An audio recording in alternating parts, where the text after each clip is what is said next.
Hello everybody, my name is Edson and welcome back to a brand new Dead by Daylight news video. Today I'm just going to be covering the recent 3-year anniversary live stream which happened very recently. I don't know when I'm uploading this, it may be the day of the live stream, it may be the day after or a couple of days after, but the live stream that happened celebrated the 3-year anniversary of Dead by Daylight, and they covered a lot of stuff, and I'm going to go over all of those things, and I'm going to talk about everything that they explained. I'm not going to go into too much detail on everything. I'm just going to brush over it, give you guys the rundown so you can check the highlights. You can go and check the Twitch page, go on the VODs, go on the past broadcast if you want to watch it. I highly recommend it. It was a great live stream. Definitely go and check it out. So, to start off with, they talked about Year 4. They talked about the Year 4 roadmap, and there's 4 pillars. The chapters, the live design, the health, the new goals for players. So they're the 4 things that they want to concentrate on during this. So to brush over this, there's going to be 4 new chapters. Obviously, this is split over 3 months at a time, split over the year. So there's going to be a new chapter every 3 months. There's going to be 2 new maps and 2 map reworks. The map reworks are going to focus on art refresh. So they're going to try and freshen up the look and feel of the map, and also the gameplay part of it. So they're going to update the actual map design as such. And they've announced the first map that they're going to do a rework on, and that's Badham Preschool. They are basically they've got a prioritized list apparently of maps that are requested for reworks, and this is the most highly, or the highest requested one. So this is the first one that they're going to focus on. They didn't say what the second one was, but I'm not entirely sure which one it would be, but I'm guessing it's going to be the second most requested after Badham Preschool. So on top of that, they talked about the Freddy rework. It is coming very soon, and they did focus more on this later on in the live stream. They talked about a few of his powers. He can teleport to generators. He can sort of go. You can see Freddy now, but he can still go into an invisible state. It's called a quick sleep or something. I can't remember exactly what it's called, but they did break down what is going to be happening with Freddy. But it's not coming onto the public test build just yet. I'm going to cover it more when it comes on the public test build, but you can go and check that out. Some people have uploaded some videos on that as well. I'm not going to focus too much on that, but the Freddy rework, they did break it down, and it does look like a more balanced killer and a more fun killer to play as and against. There's no more pulling people into the dream state for 7 seconds just to hit them, and it's just a lot easier for survivors and killers that want to play them as well. It looks like, anyway. So what does all this mean? They showed us a graphic showing all of this. Chapter 12 is going to be Ghostface. In between Chapter 12, the mid-chapter patch is going to be the Freddy rework and the Badham Preschool rework. Then you're going to have the Chapter 13, which we don't know what it's going to be, along with a new map. So that'll be a new killer/survivor, I imagine. Chapter 14, new chapter. So that could be another licensed killer or survivor, another licensed DLC. Because if you're thinking, to be honest, any of them could be, because they could have the new map. But I lean more towards the licensed killers when there's not a new map involved. And then you've got, obviously, through Chapter 14 and 15, they've got 2 new chapters, a new map, and a map rework. They space them out evenly across the year. And across all of that, they're going to be working on the gameplay rebalance as well. And then you move on to the next part that they focused on, which was the game health. What are they doing to improve the game health? They're working on, and they have been quite open over the past 6 months, of how they're working on the algorithm improvements and the matchmaking and the wait times and everything like that. They brushed upon this more, and they doubled down on this and says that they're still working on it. There's improvements to be had, and they are confident over this year that they will nail this down and get the algorithm to what they want, the wait time as low as possible, and the matchmaking to just be a whole simpler process. And on this point, they moved on to dedicated servers.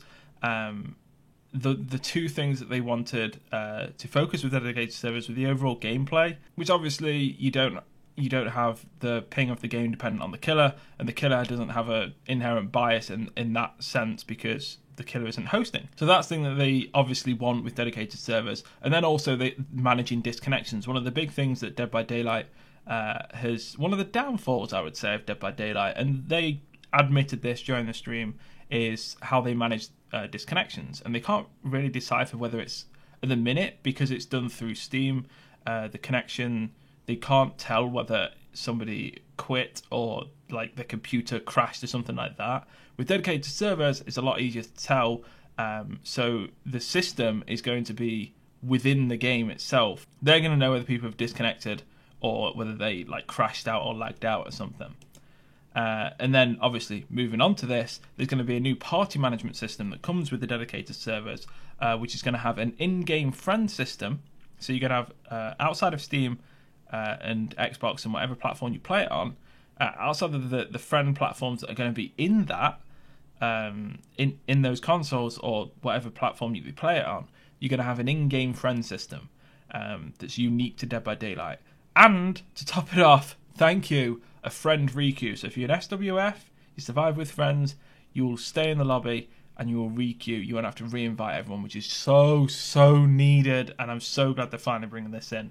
Okay, so we add this to the Year 4 roadmap, and you can start seeing it it's bulking out a little bit. So over Chapter 12 to 13, you're going to have the dedicated servers testing, and it's going to go live at the end of Chapter 13 / around the time when Chapter 13 happens. You've got the matchmaking and algorithm improvements, which are going to be focused on during the first 2 chapters of Year 4 as well, and the party management, which will come with the dedicated servers rollout. Then they brushed upon the Nintendo Switch version and the mobile version of the game. Both of those are going to come into the game after the dedicated servers. So there's going to be the Switch version first, then the mobile version. There's going to be a live stream in the coming weeks, focusing more on the mobile version. They didn't really give us any gameplay. They gave us a little bit of gameplay of the Switch. So yeah, Switch version and mobile version is coming halfway through Year 4, after Chapter 13, before Chapter 14 / around when Chapter 14 is.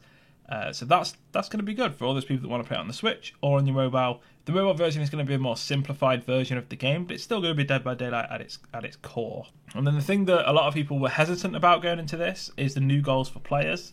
And this is the leak that got released, and people found an in-game battle pass that had been leaked.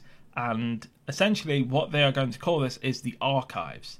And what this does is expand the universe, adds new goals for players, and also the rewards, the cosmetic. This is a concept mock-up of the archives, and it's going to introduce a new character, which is, I can't remember what they called him. I don't really think they have a proper name, but they have like a nickname for the person.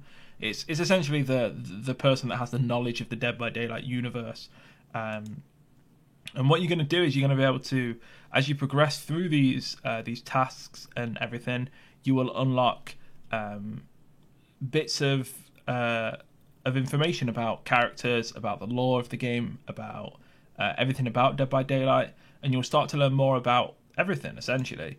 And the kind of quest you can get, as you can see on your screen now, catch a survivor with a trapper's trap immediately after they vault. So there's going to be very specific quests, and the rewards are going to differ from blood points to cosmetics to cinematics to journal entries, and also a new in-game item called Charms, which for survivors is going to be on your belt, which you're going to get through completing the goals for each person and stuff like that, for completing these quests and whatnot. And I think for killers they're going to be on the hooks, so you're going to be able to see how progressed that person is on the lore of the character. I don't know if it's going to be character specific or not, but that's pretty exciting.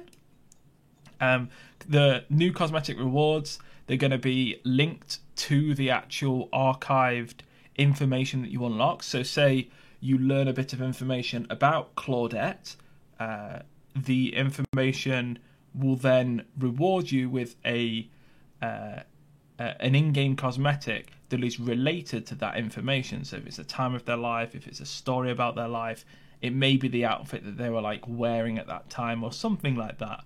So they're going to link to the stories themselves. And obviously there's going to be a free version of this for everyone to have, and there's also going to be the paid version. The paid version, you're going to obviously have more cosmetics to unlock, and it's essentially just going to be sort of like more cosmetics that you can buy, but you do have to unlock them as well. And obviously, as I've made in my previous video a statement, and they made this statement during the live stream, it is not pay to win. It is just cosmetics. You're not going to be getting any inherent advantage. You're not going to get some crazy camouflaged outfit unlocked through the game. There's nothing like that. It's just going to be stuff that relates to the archives, that relates to the lore of the character, and some lore-based cosmetics. Then they talked about the rank rework, and they want some meaningful ranking, self-progression, and embrace entity chaos. So I think one thing that they did brush upon this that I thought was the most notable was that they want to separate killers and survivor ranks. So I think survivors are going to keep pretty much what it is now, but for killers, you're going to have a rank based on each killer. So you're going to have like your trapper rank, your pig rank, your wraith rank, your whatever rank, and you're going to be ranked accordingly against other of those. So you can see, so essentially I think what they're going to do is they're going to give a separate rank to every killer. So if you're a pig main, you will rank up the pig super quick, but if you want to learn the trapper, you can learn the trapper at the lower ranks, sort of thing. So I think that's what they're sort of like leaning towards, and that's what they were trying to get at when they were explaining that. And if we add this into the year 4 roadmap, you can see the rank rework and the game health. The game health obviously focusing on throughout all of the chapters, but the rank rework and incentives are going to come after they've done all the dedicated servers, the matchmaking, the party management, the mobile and Switch versions. They're going to focus on that while they're working on chapter 14 and 15, along with the new maps and all of that. You can see the new archives as well in there on top of that, which sort of fill the rest of the year 4 roadmap in. And that's it. That's essentially the year 4 roadmap. I didn't want to focus on anything else that they said too much. They did obviously go more into detail with the Freddy rework. They went more into detail with the map reworks, and they went more into detail with Ghostface, and they explained Ghostface's powers and everything like that. I'm not going to go into detail on them. I don't really want to explain them too much. You can go and find your info on them themselves. I just wanted to cover what's coming over the next year. And obviously when Ghostface comes to the test build, the public test build, we'll definitely check him out, do a video and whatnot, and explain all of that good stuff.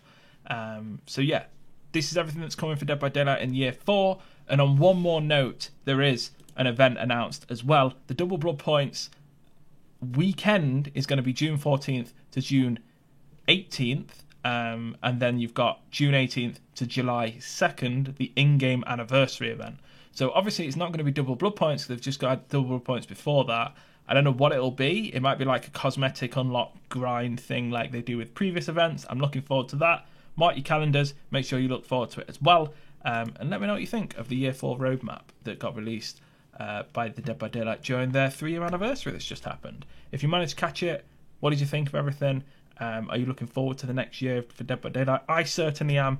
And if you haven't, link to the Twitch page down below. Click on videos, click on past broadcasts, and watch the most recent one, and you'll see all of the wonderful stuff that they announced. Thank you so much for watching. Please leave it a like, comment, subscribe if you're new, and as always, I'll speak to you all soon. Take care.